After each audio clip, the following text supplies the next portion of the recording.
welcome to Talk Podcast. Let's talk now. Oke, ada Jonathan Ko alias Om Botak di sini. Apa kabar, Bro? Halo, apa kabar? Teman-teman Talk to Talk. Ya, kita punya panggilan Talk to Talk nggak sih buat listener gitu atau gimana? Gue belum ada panggilan sih. Mungkin udah ide gak? Sobat Om Botak mungkin. Gue belum ada panggilan sih untuk yang dengerin podcast Talk to Talk sih. Yeah. But anyway, ini kedua kalinya Om Botak hadir sebagai guest di podcast Talk to Talk. Tapi sebenarnya gue manggil lu Om Botak gue rada aneh tuh nggak sih? Gue juga sempat baca satu komenan di, kalau nggak salah di YouTube lu ya. Ini mereka pikir hostnya Om Botaknya tuh gue, ternyata Om Botaknya tuh lu. Lunya gak botak. Gue malah setiap kali ada host yang beneran botak, gue mendapatkan pertanyaan yang sama sih. Dan gue cukup sering dapetin host yang botak sih. Jadi memang kayak jodoh gue itu, hoki gue tuh sama orang yang botak. Ini nggak apa-apa, let's keep it that way. Iya, mungkin nih kalau yang nggak kenal lu kan mereka pasti ini jadi tertipu nih, kok ternyata yang Om Botaknya nggak botak.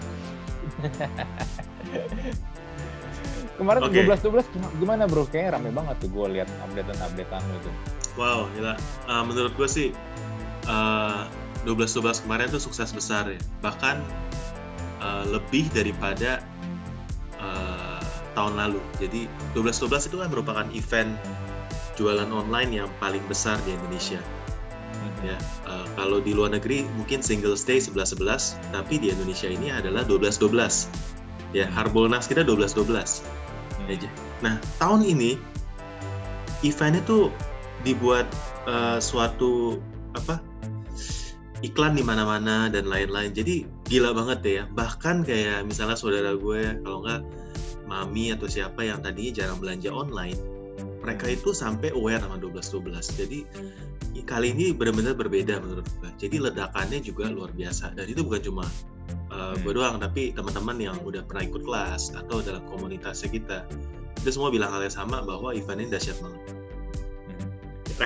Rekor buat banyak orang. Penjual berapa barang tuh pas 12-12 deal? Ya estimasi sekitar 10 kali lipat dari hari biasa. 10 kali lipat dari hari biasa? Yes. Jadi kalau hari biasa lu jual berapa nih biasanya? Ya misalnya 1.000 ya, misalnya ya dikali 10 misalnya ya. Tapi cukup membuat kita sampai packing lembur berhari-hari. Lumayan ya. Dan juga kan tahun ini karena masih dalam situasi pandemi, gue juga nggak berani geber tim ya, jadi packingnya pun kita harus agak santai ya. Dulu itu kita biasa bisa packing sampai lembur ya, sampai jam 3-4 pagi gitu ya, packing itu jam 8 kerja lagi gitu ya. Tahun ini nggak bisa. Jam 8 udah stop, semua mesti pulang, mesti istirahat, lanjut besok ya, karena nggak mau sampai ada yang sakit kali ini ya. Dan ya puji Tuhan semuanya sekarang sehat sih kita, maksudnya aman ya, karena kesehatan yang utama sekarang. Tapi gila sih memang ya, gue sampai lihat tuh katanya sistemnya Shopee sempat down ya, sampai para seller nggak bisa ini kan, nggak bisa ngeprint itu invoice-nya ya. Yes, dan itu sebenarnya good sign ya. Ketika kita lagi awal event dan sampai sistemnya down, itu biasanya good sign kalau eventnya itu berhasil. Kalau kita berhasil membuat servernya down. Kalau sampai servernya lancar dan semuanya lancar, itu malah eventnya bakalan biasa-biasa aja. Iya sih, itu benar 12 gila banget sih memang sih. Dan gue juga ngerasainnya gini loh. Itu kan kalau talk about, kita ngomong sedikit tentang digital marketing ya, kita ngomong tentang SEM, tentang paid ad. Gue berasa banget tuh, soalnya harga biddingnya itu naik pas lagi Shopee bikin 12-12. Yes. Ya, mereka gila-gilaan kan, mereka taruh budget gede, otomatis biarpun lu nggak ikut, lu bukan e-commerce, bukan marketplace, tapi lu pasti akan berasa harga pasaran biddingnya untuk iklan-iklan itu, untuk keyword tertentu itu pasti akan naiknya gila-gilaan itu. Iya, diborong sama e-commerce semua ya. Iya, diborong sama e-commerce semua. Gila itu, naiknya lumayan. Iya. Harga biddingnya naiknya lumayan. Tapi sebenarnya sebuah event itu kita nggak melihat cuma dari satu hari aja, karena biasanya kan habis itu kan pasti orang akan bilang ya setelah event sepi ya kan, kalau nggak sebelum event sepi ya wajar karena orang kan ngumpulin belanjanya di satu hari itu. Nah, tapi kita sebenarnya melihat sebenarnya event itu tujuannya adalah membentuk suatu habit baru bagi orang. Ya, ketika orang yang nggak pernah belanja online aware sama 12.12 dan dia mulai belanja online dan dia happy dari experience dia pas 12.12, dia ada suatu image, oh belanja online itu murah ya, diskonnya gede, free ongkir ya, nggak ribet dan lain-lain. Dia akan sejak itu jadi believer, akhirnya jadi belanja online. Dan yang kita harapkan seperti itu, walaupun trafficnya turun setelah hari itu, tapi secara grafik itu akan lebih bagus daripada hari-hari sebelum 12.12. Dan kita sebagai seller tuh mengharapkan hal itu ya, maksudnya grafik kita di toko akan semakin naik gitu ya. Kalau salah bulan depan udah siap ya? Satu-satu ya? Bulan depan dong. Iya, bulan depan satu-satu. Tapi satu-satu secara exposure, secara budget nggak akan seperti event-event yang dari 99, 10, 10, 11, 12. Jadi mereka memang fokusnya itu paling besar di 12-12. Ya lagi juga tanggal 1-1 kan orang lagi tahun baruan ya. Masih liburan ya, belum terlalu inilah ya. Nah, budgetnya sebenarnya udah habis buat liburan sih kalau 1-1. Betul. Oke, ini bisa jadi episode kali ini nih bakal jadi episode terakhir di tahun 2020, penutup akhir tahun yang penuh tanda tanya sebenarnya karena pandemik. Tapi menjelang akhir tahun ini ada yang lucu sih sebenarnya. Gue bilang lucu ya, karena kemarin sempat heboh tentang kasus penjual ludah. Gue nggak tahu lu ngikutin atau enggak. Ya, ngikutin banget, seru sih. Ya, sebenarnya penjual ludah ini udah muncul termsnya dari tahun 2018. Oh, lu bener ngikutin dari sampai tahun 2018? Iya. Penjual ludah ini? Ngikutin serunya ya. Jujur sih gue baru tahu gara-gara kemarin sih tentang penjual ludah ini. To be honest, gue nggak tahu sebenarnya karena ya biasa lah kalau ada kasus di sosial media itu pasti ada dua kubu kan, kubu yang mendukung, satu lagi kubu yang kontra dengan orang yang kena kasus ini kan. Tapi anyway, ngomong-ngomong dengan penjual ludah ini, ya karena lu ngikutin dari 2018 sebenarnya, what happened sih? What happened ya? Ya mungkin ini bisa terjadi karena ada seorang influencer ya, yang ngeklaim kalau ada penjual ludah, istilahnya itu penjual ludah itu adalah orang yang menjual ludahnya mungkin ya.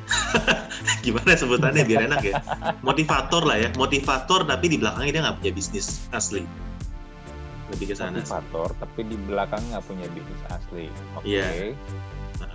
Jadi dia ngeklaim si Anu itu adalah penjual ludah, dan itu trigger ya dua kubu lah ya, selalu akan ada pertentangan dari sosmed gitu. Dan seru sih karena fansnya masing-masing itu saling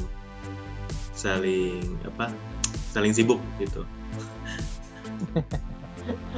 Ini gue kemarin sempat baru lihat videonya, gue cuma mempelajari ini apa sih sebenarnya yang terjadi, dan ini gue dapet 3 hal sih dari yang videonya itu ya, tentang penjual ludah ini. Jadi dia ini mengklaim penjual ludah ini ciri-cirinya adalah begini. Satu, mereka itu tidak punya portofolio jelas. Jadi portofolionya yang udah dikerjain apa-apa aja tuh nggak jelas apa gitu. Dan yang kedua adalah menurut dia ex karyawan yang terjun ke bisnis pelatihan karena desakan ekonomi. Yang ketiga, materi yang dibawakan tidak sesuai dengan ilmu dan pengalaman dari orang yang membawakannya. Itu yang gue coba rangkum ya dari ya, videonya kan lumayan banyak partnya, ada 8 part ya kalau nggak salah ya. Itu yang coba gue rangkum itu. Tidak punya portofolio jelas, ex karyawan yang terjun ke bisnis pelatihan karena desakan ekonomi, dan yang ketiga materi yang dibawakan tidak sesuai ilmu dan pengalaman. Gua setuju dan nggak setuju sih sebenarnya kalau setelah melihat ini ya videonya dia itu ya. Gue setuju kalau memang ternyata sebenarnya ini kan udah dari dulu udah banyak kan bro, kalau lu perhatiin kan orang yang nggak punya portofolio jelas, atau yang tiba-tiba out of nowhere dia tiba-tiba jadi motivator atau jadi trainer atau coach lah, whatever itu sebutannya lah ya. Dia bikin seminar, terus juga dia sebenarnya juga nggak punya pengalaman, nggak punya pengalaman dan juga bener nggak punya ilmu, tapi tiba-tiba bikin seminar dan dia bisa ngumpulin orang. Dan yang mengherankan adalah orang-orang mau bayar untuk seminarnya itu, dan kadang-kadang seminarnya nggak murah bro. Bisa jutaan kan sekali itu. Ya gimana ya, menurut gua entah bagaimana sebenarnya fenomena ini kayak tadi gue bilang emang udah dari lama kan, maksudnya ya nggak usah ngomong jauh-jauh deh, kayak bisnis-bisnis yang model-model MLM yang nggak jelas itu juntrungan barang jualannya apa kan, itu juga banyak pengikutnya kan. Iya. Dan menurut lu nih ya, penjual ludah ini sebenarnya salah nggak sih? Nah, salah nggaknya mungkin biarlah masing-masing orang yang menilai lah ya. Jadi kalau menurut gue sih kita ngambil contoh yang paling real dulu deh ya. Dosen di universitas ya, di kampus ngajarin entrepreneurship, ngajarin bisnis ya, tapi nggak pernah punya bisnis. Salah nggak? Nggak salah, kalau menurut gue nggak salah. Karena mungkin yang tadi yang poin 3 poin tadi yang gue coba rangkum tuh ya, salah satunya kan adalah orang itu punya ilmu, dan pengalaman ya gue nggak tahu deh, biasanya sih kalau yang udah jadi dosen itu punya pengalaman juga. Biasanya. Iya, biasanya. Walaupun ada juga dosen yang memang nggak punya pengalaman, tapi ya biar gimana pun dia memang tugasnya di dosen dan we pay that for that, ya kan. Biaya kuliah dan biaya sekolah itu bisa let's say itu guru itu kan juga nggak murah. Ya, menurut gue sih nggak salah, karena kita bayar ke sebenarnya institusinya ya untuk suatu kredibilitas, dan dia menugaskan dosen tersebut untuk ngajar.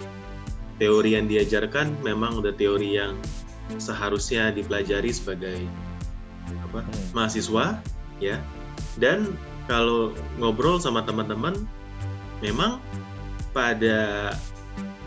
untuk pebisnis pemula mungkin lebih kepake kalau dengerin teori dari sesama pebisnis. Tapi kalau kita sudah ada di satu level yang lebih tinggi, nah teori-teori yang ada di kampus-kampus itu pakai, karena sistem manajemen, terus cara berpikirnya udah corporate dan lain-lain. Jadi ya mungkin beda skala aja sih, dimana ada saat-saatnya memang ilmu itu kan udah dirumuskan dan lain-lain itu kepake gitu ya untuk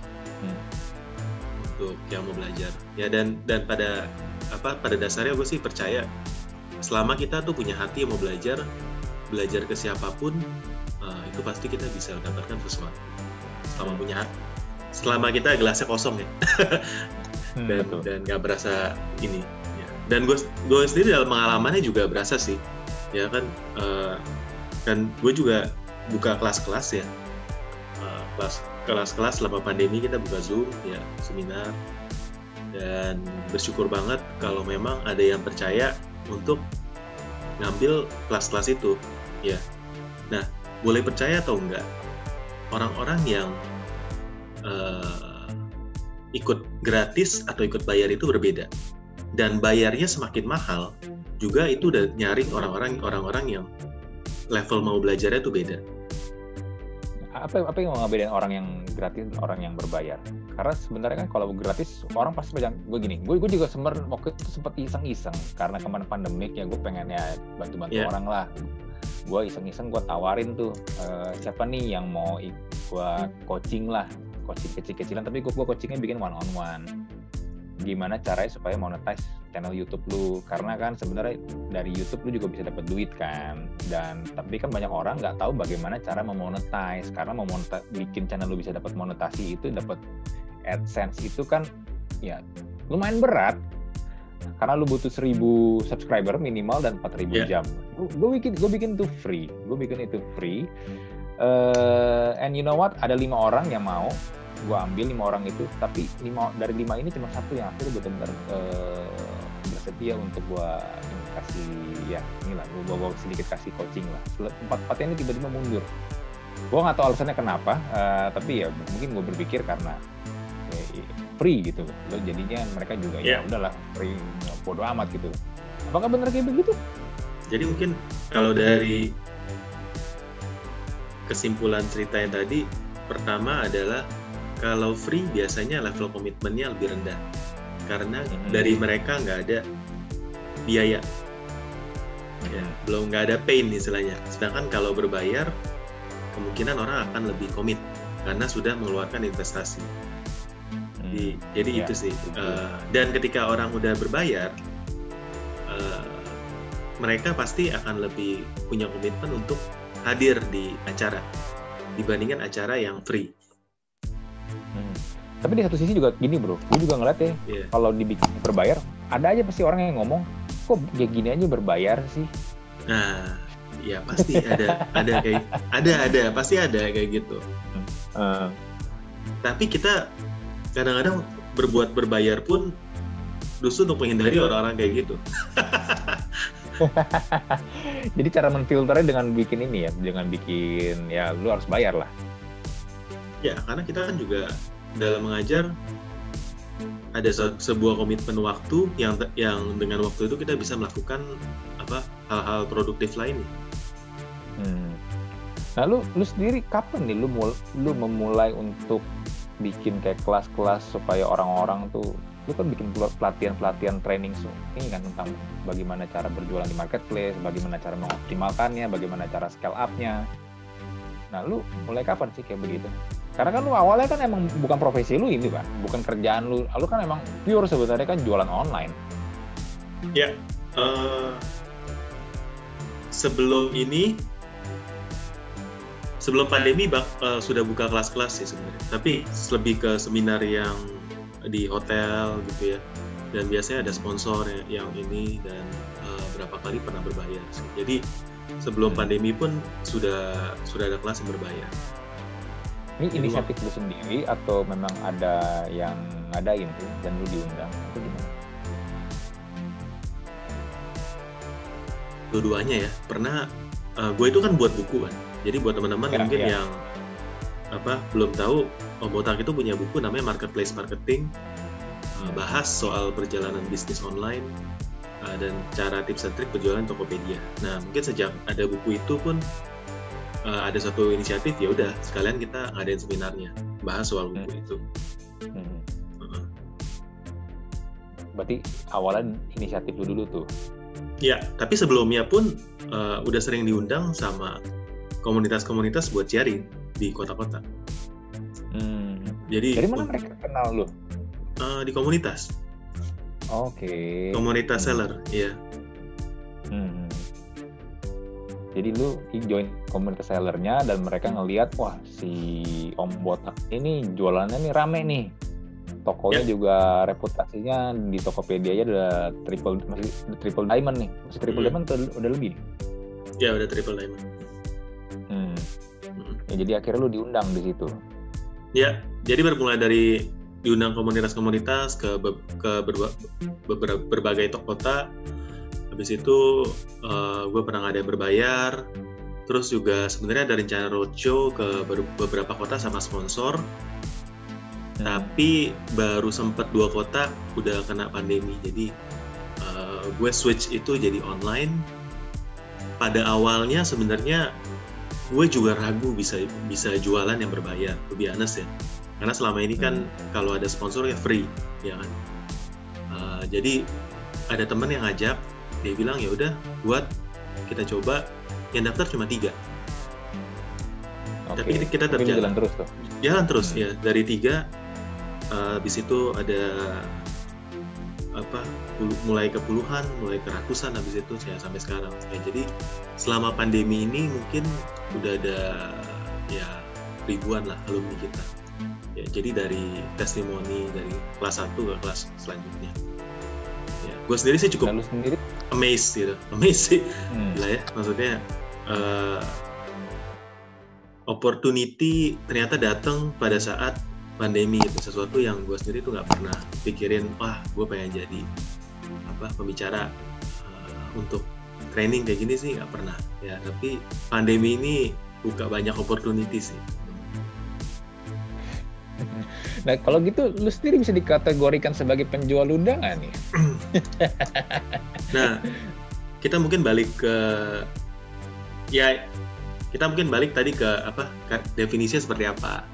Lalu yang kedua, kita juga boleh lihat dari testimoni atau orang yang udah pernah kenal, ya kan?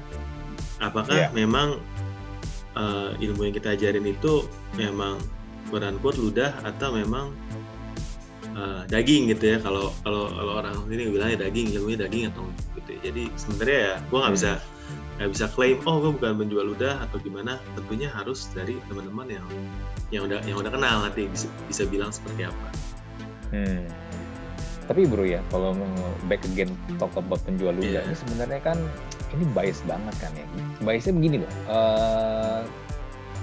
semua yang berhubungan dengan komunikasi, ya menurut gue, lu jualan ludah sih. Karena gini contohnya, kayak MC kawinan, kayak MC acara event, kayak itu kan mereka ya nggak punya bisnis, nggak punya apa-apa kan, tapi mereka cuman hanya ya mereka menggunakan skill public speaking mereka, skill komunikasi mereka kan.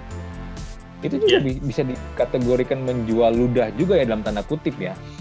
Atau mungkin misal kayak gini deh, kayak kita nih sekarang podcastan. Apakah dibilang penjual ludah juga nggak? Iya. I think selama kita memberikan added value dalam apa yang kita sampaikan, walaupun ya namanya ilmu kan sebenarnya dari zaman dahulu juga ya nggak ada sesuatu yang baru ya. Jadi itu aja sebenarnya. Tinggal cara kita kasih terms yang baru, vocabulary yang baru. Tapi sebenarnya ya cara jualan dari dulu sampai sekarang sebenarnya basicnya sama. Makanya buku-buku marketing klasik itu masih sangat relevan bahkan sampai sekarang. Atau buku-buku saham ya yang dari zamannya Intelligent Investor Benjamin Graham sampai sekarang masih dijual orang. Kenapa? Karena ya ilmunya sebenarnya dari dulu itu aja. Tapi gimana caranya kita mengemasnya, kasih value ke pendengar kita gitu. Iya kan, bener. Jadi intinya kan memang talk about penjual ludah again, ya sebenarnya mau apapun profesinya, selama lu ada menyampaikan komunikasi, ya lu jual ludah sih sebenarnya ya. Iya nggak sih? Ya, penjual ludah jadinya. Tapi sebenarnya kalau ya itu sebenarnya kontroversi aja lah ya. Jadi kalau gue sih nggak mau ngejudge orang seperti apa atau bilang itu salah atau benar. Ya udah, kita jalanin aja profesi kita, selama kita yakin kalau memang apa yang kita lakukan itu buat bantu orang, dan pada saat kita bantu orang kita juga dapatkan reward ya sesuai dengan apa yang kita kerjakan, ya saya rasa itu fair aja sih ya. Bahkan ini sebenarnya dalam dunia webinar ya, maksudnya webinar yang sekarang education ya, training kayak gini, ini adalah billion dollar industry di Amerika gitu. Untuk di negara maju aja seperti itu, apalagi di Indonesia. Saya rasa ini buat teman-teman yang baru mau mulai bisnis seperti ini juga bagus, selama kalian bisa memberikan value kepada orang-orang ya. Orang-orang pasti mau belajar lah sekarang, mau banget belajar. Sekarang gini deh, kalau misalnya nih ada orang dia pengen jadi entah motivator, entah trainer, entah coach ya, tapi dia belum punya ilmu mungkin adalah ilmu ya, pernah belajar di modul-modul di mana atau pernah baca buku, tapi pengalamannya, portofolio itu nggak ada. Itu gimana? Boleh nggak dia menjadi seorang motivator, trainer, atau coach? Karena tadi lu bilang, this is a billion dollar industry. Gue yakin apapun yang bisa dapetin duit, pasti orang akan berusaha untuk mencapainya. Walaupun mungkin kadang-kadang dia nggak kompeten. Menurut lu, bisa nggak orang seperti ini masuk ke industri langsung gitu? Ya bisa aja. Kenapa nggak ya? Setiap orang kan punya kolamnya masing-masing. Dan Indonesia itu luas. Indonesia itu luas. Maksudnya kita tuh nggak bisa ya kayak saya pribadi, saya nggak akan menjangkau semua orang. Target market saya spesifik ya. Kalau buat teman-teman Om Botak ya yang udah kenal ya, kita itu di target market untuk teman-teman yang memang jualan online atau sedang merintis di dalam dunia marketplace. Itu aja target kita ya. Jadi kalau untuk yang coach lain atau motivator lain yang baru memulai, silahkan pilih target market kalian sendiri ya. Saya rasa masih luas ya, karena orang-orang itu butuh motivasi, apalagi sekarang kalau dibilang lagi zaman resesi ya, krisis, justru kita semakin butuh motivasi ya. Saya sebagai business owner aja juga pengen gitu ya, ada suara motivator datang ke kantor ya, training staff-staff saya supaya dimotivasi ya. Ya kan, saya nggak akan melihat oh dulu lu kerjanya apa, lu dulu pengusaha sukses atau nggak relevan sih menurut gua. Apakah lu bisa memotivasi tim gua ya, walaupun dengan pakai quote dari orang-orang terkenal apa ya, dengan modul apa, yang penting resultnya kelihatan. Setelah dia datang kasih coaching, orang gue bisa jualan. Nah itu kan sebenarnya fungsinya udah delivered kan. Jadi selama orang itu memang bisa menjalankan fungsi sebagai seorang motivator, which is memotivasi, lu nggak masalah. Lu nggak akan mempertanyakan background-nya dia. Lu bisnis lu apa, lu tuh sebelumnya udah ngapain aja, pengalaman lu apa, portofolionya apa, lu it's not a problem for you. Karena ini kan sebenarnya yang di highlight sama penjual luda itu kan. Iya. Benar.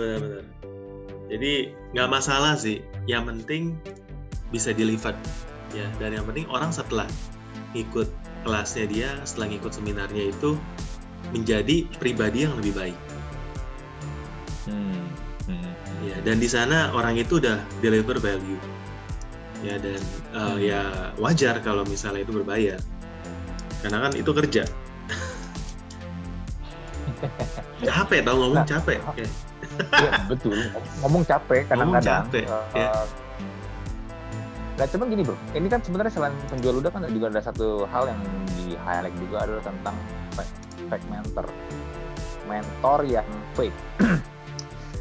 Talk about mentor lu sendiri, ini nggak sih punya mentor, atau lu memang ya udah gue mau jalanin sendiri aja gitu, gue mau motivasi diri gue sendiri aja?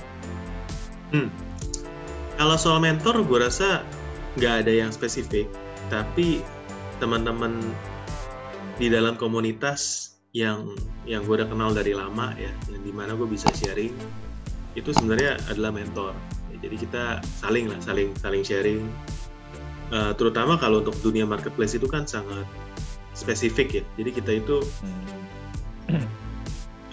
sangat spesifik. Misalnya kalau kita ngomongin soal Shopee ya, kita tahu siapa yang paling jago di Shopee. Kalau ngomongin soal Tokopedia ya, kita tahu mentornya siapa dari sana. Tapi itu dalam kalangan seller aja, teman-teman lama yang memang udah gue kenal lama gitu ya, dan mereka juga udah tahu track record kita seperti apa ya. Jadi karena sama-sama merintis dari zaman dulu gitu. Jadi ya mereka itu gue anggap teman, tapi slash mentor juga, saling sharing-sharing. Tapi nggak ada yang benar-benar mentor gimana sih, nggak ada sih ya. Atau sesama, kalau dibilang sekarang sesama teman-teman yang sama-sama buka kelas juga, itu juga kita kan hubungannya juga dekat ya, saling sharing ya, nggak saingan gimana sih, karena menurut gue ya pasarnya luas. Dan gue sendiri kalau mereka ada yang buka kelas juga gue akan ikut bayar ya. Karena menurut gue ya gue juga belajar dari mereka, dan gue nggak malu mengakui kalau gue ini masih ngikut training orang buat karena attitude itu yang sebenarnya mau gue punya gitu ya. Kalau kita itu never stop learning gitu ya, kalau kita itu mau terus belajar, bahkan ikut seminar dari teman-teman lain yang mengajarkan topik yang misalnya sama dengan topiknya gue gitu, karena dari perspektifnya dia gue akan belajar hal yang baru. Even buka kelas ini atau mengajar seminar ini juga adalah salah satu tempat gue untuk belajar gitu ya, kan?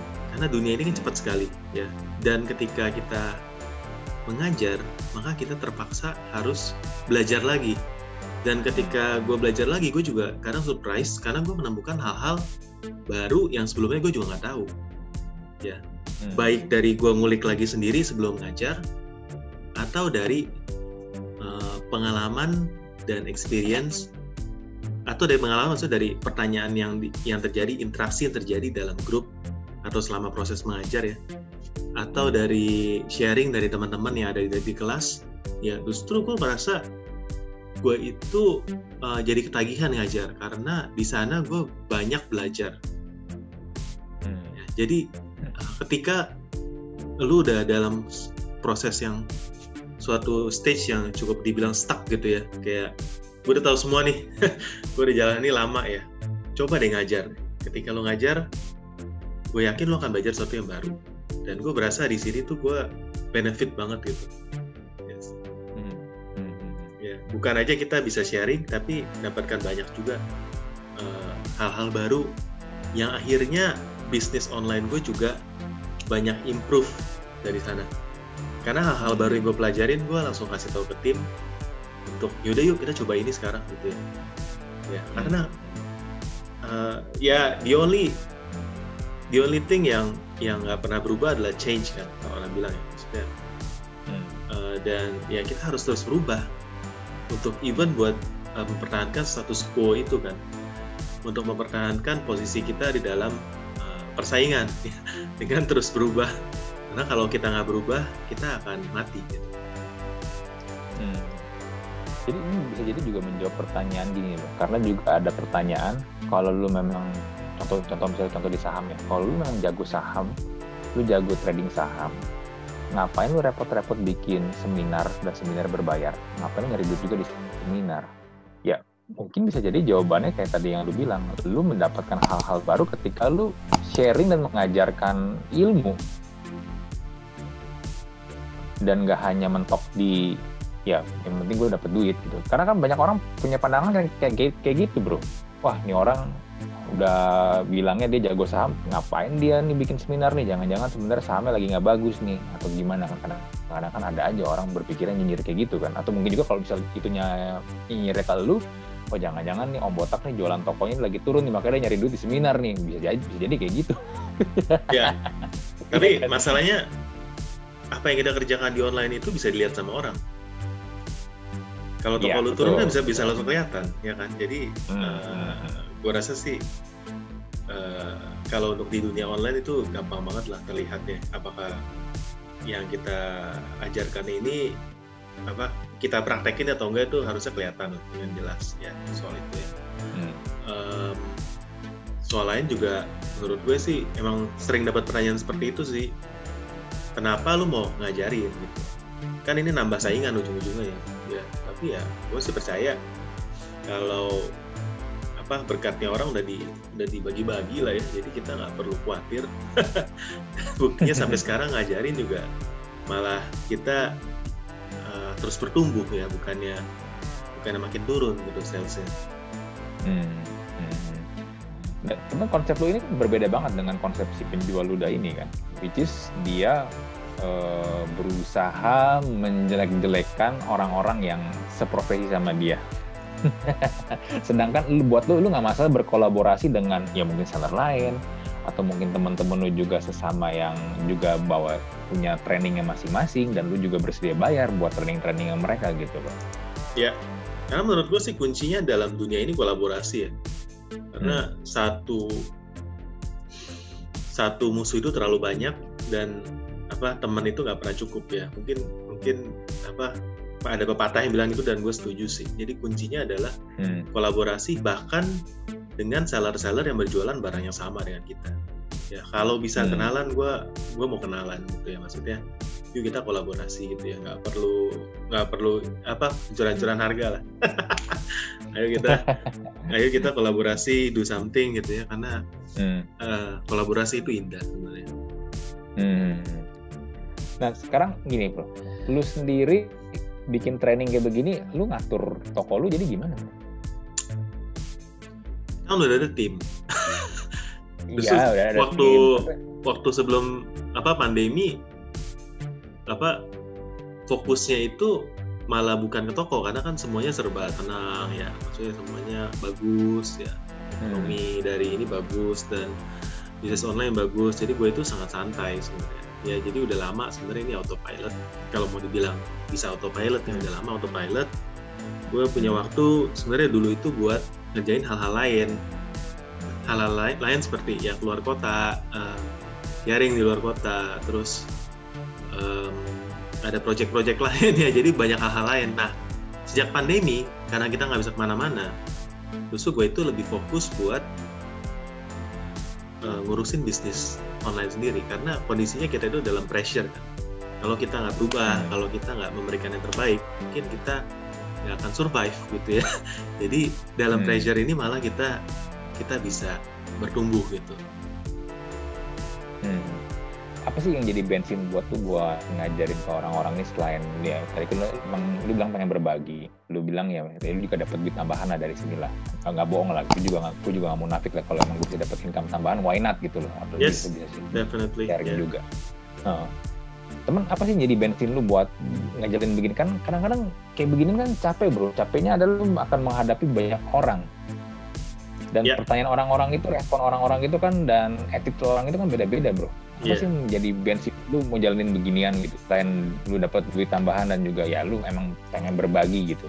Ya sebenarnya passion sih ya, gue rasa sih lebih ke ya nggak semua orang bisa melakukan ini ya, nggak semua orang mungkin dikasih talenta buat public speaking ya, dan gue merasa talenta gue ya di public speaking sebenarnya.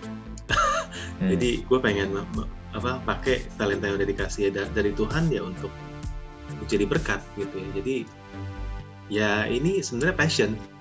Bahkan gue to be honest lebih enjoy ngajar atau public speaking seperti ini dibandingkan ngurusin toko online. Kalau mau disuruh pilih, gue akan pilih sisi yang ini. Karena this is something that I enjoy gitu ya. Dan ketika lo mengerjakan sesuatu yang lo enjoy, tentunya kan hidup lo akan lebih bermakna gitu. Oke.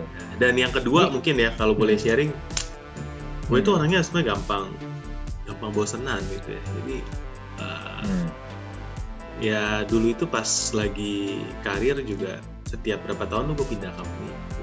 Jadi ya gue di online ini juga udah jalanin kan udah full time-nya udah sekitar 5 tahun lebih ya, masuk tahun ke-6 ya.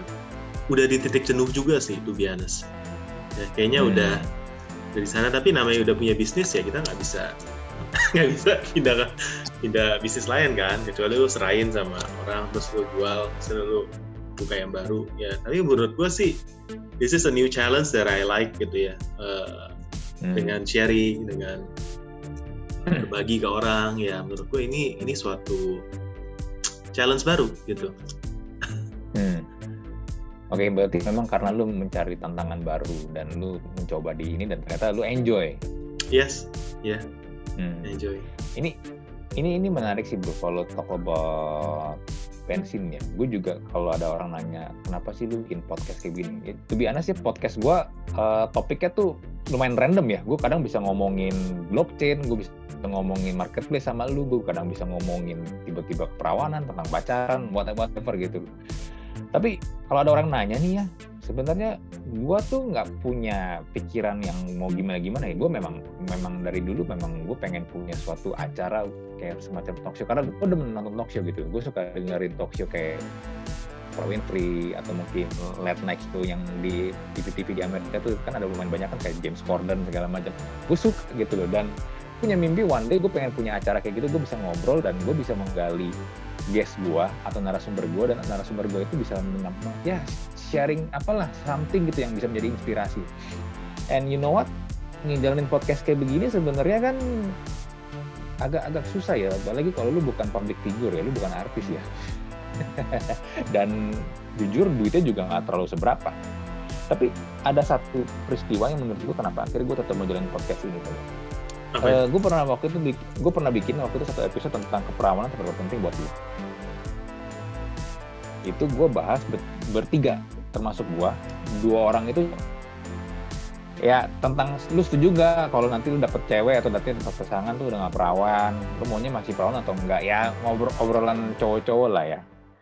Video podcastnya tuh nggak terlalu lama, sekitar 15 menitan doang. Tapi you know what, ada satu komen yang membuat gue tuh jadi terpacu buat bikin konten-konten lain. Jadi ada satu cewek, dia komen gini, dia merasa gini, dia nggak menyangka ada cowok-cowok yang ternyata bisa menerima wanita tidak hanya dinilai berdasarkan hanya keperawanannya aja.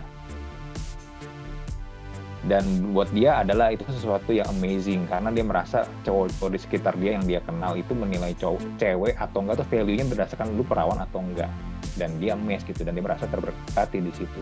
Dan ketika gue baca itu gimana ya, itu video yang sebenarnya gue ngomong obrolan santai antar cowok aja bro, tapi ketika itu ditonton orang lain and you never know, karena gini, kalau di YouTube kan orang yang nonton itu kan lu nggak tahu siapa yang nonton, kan lu cuma tahu dikasih angkanya aja kan. Iya. Ya lu cuma dikasih angkanya, tapi ketika ada orang yang komen kayak gitu dan itu cewek merasa terberkati dan dia merasa oke, ternyata di luar sana ada cowok yang masih bisa melihat value cewek nggak hanya berdasarkan hanya perawan atau enggak, dan dia merasa wah, gue berarti punya value nih. Itu yang akhirnya bikin gue menjadi terus ya udah gue jalanin aja ini ya, karena emang satu gue suka dan yang kedua ternyata gue bisa memberkati orang dan you never know gitu loh.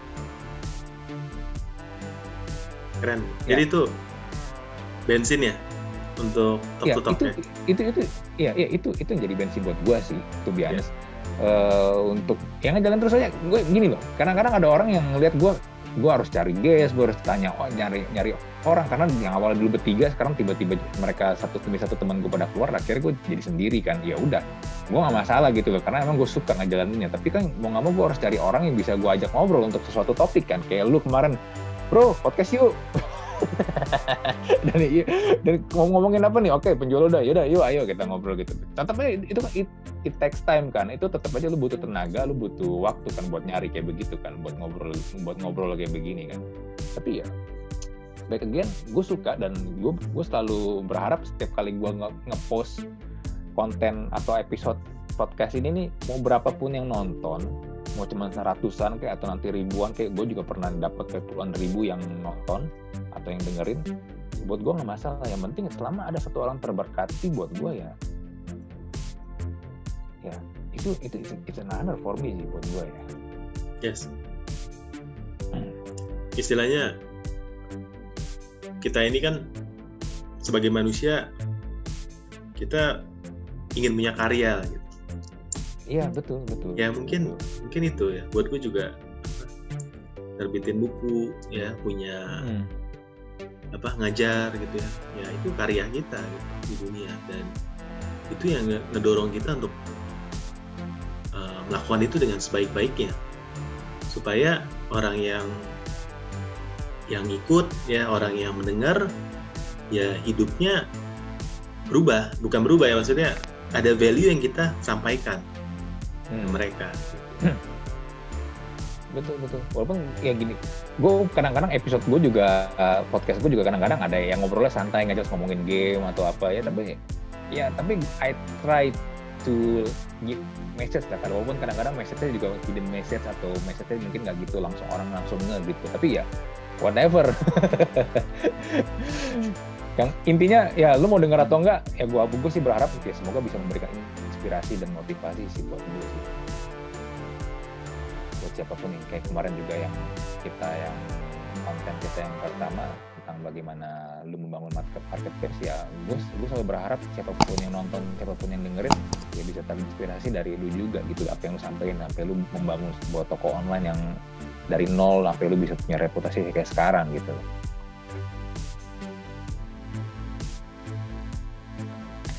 Gitu bro.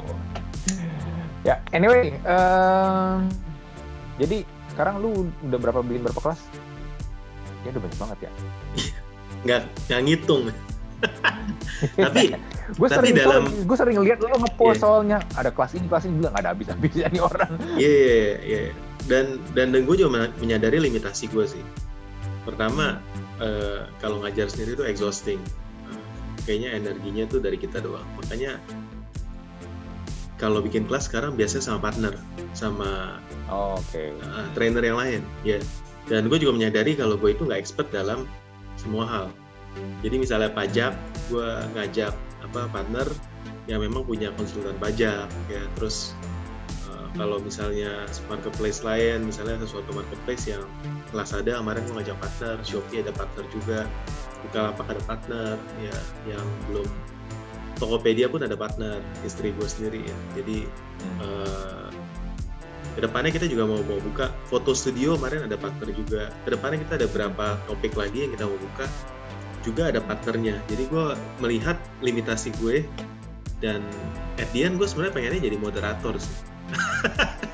Jadi gue pengen gali dari ilmunya partner tersebut gitu ya. Karena gue merasa ya gue juga enjoy sebagai student dalam kelas itu, dan gue pengen belajar gitu ya. Makanya it's a blessing banget ya punya channel kayak gini, karena tim gue pun sendiri pun kalau misalnya gue ada training gue akan suruh ikut gitu ya. Jadi ini sebenarnya buat internal training gue juga sih. Jadi apa yang gue rasa gue kurang, gue pengen ada kelasnya supaya gue bisa belajar dari sana. Bikin podcast lah bro, bikin podcast, lu yang jadi hostnya, lu undang orang, lu yang menggali. Siap. Akan tahun 2021 udah ada Spotify nanti ya, pasti ada ya. Iya, lu yang menggali. Tapi jujur ya, lu ketika kayak gue sekarang melakukan ini, gue overall gue bukan yang ngomong, overall gue yang bertanya kan, walaupun kadang-kadang gue juga menyampaikan opini gue, tapi gue berusaha untuk supaya guest gue yang lebih banyak ngomong gitu, yang lebih banyak menyampaikan apa sih yang ada di otak dia, apa sih yang ada dalam pikiran dia. Gue belajar banyak hal sih. Gue belajar banyak hal karena gue bertemu dengan banyak orang yang berbeda-beda sekarang. Apalagi terutama setahun ini ya, pas lagi masa pandemik ini. Karena gue banyak bertemu orang yang kayak lu dah. Lu kan sama gue sebenarnya kan baru kenal kan? Iya, random banget. Iya, random banget. Tapi kita bisa ngobrol sampai sejam lebih. Kan? Kita bisa ngobrol sejam lebih dan itu jadi konten. Dan sebenarnya kan gue juga belum pernah ketemu lu secara langsung, ya kan? Tapi gue belajar banyak dari orang-orang yang gue temuin, terutama tahun ini ya. Gue ketemu banyak random people, dan ya some of them memang ya orang-orang yang terkenal ya, kayak misalnya Adera atau mungkin juga Natalia Ardianto yang founder tiket.com, atau kemarin gue juga sempet bikin podcast juga bareng sama Peter Sir, founder dan CEO-nya Wahyu. Dan gue banyak menemukan orang-orang ini memang orang-orang hebat dan ya, punya pemikiran masing-masing, dan gue jadinya nih ya, dan baik satu lagi juga nih, kan gue bisa jadi membagi berkat sama orang, gue jadi belajar terus bro. Gue tiap kali bikin podcast tuh buat gue tuh belajar jadinya, karena gue selalu menemukan hal baru dari orang-orang ini ketika gue ngobrol. Kayak sekarang gue ngobrol sama lo nih, kemarin kita bahas marketplace, sekarang gue bahas tentang lu bikin kelas. Kenapa lu bikin kelas? Apa sih yang lu mau cari? Apakah lu juga penjual ludah? Ya, gue mendapatkan hal baru lagi dari lu juga kan jadinya kan. Ya. Dan gue rasa itu yang satu attitude yang kita harus selalu punya ya. Never stop learning gitu ya. Karena kalau kita berhenti belajar ya sulit kan, atau kita merasa kita udah paling jago, kita menjadi sombong. Nah, di sana kita sulit nanti ya untuk bisa bertumbuh lagi.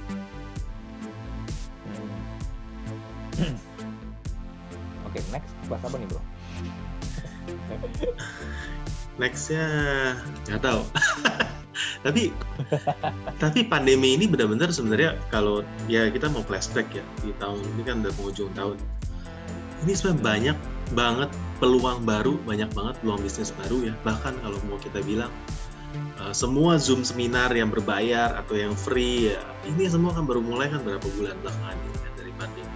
Ya, gue sendiri baru mulai dari April gitu, baru bisa dibilang 8 bulan ini baru mulai. Jadi di tengah masa sulit ini banyak sekali kesempatan, dan teman-teman harus cari kesempatan atau peluang yang cocok untuk teman dalam kondisi seperti ini.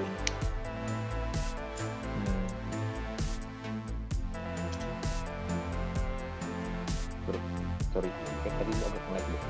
Oh iya, sorry. Udah balik. Iya, udah balik. Oh iya.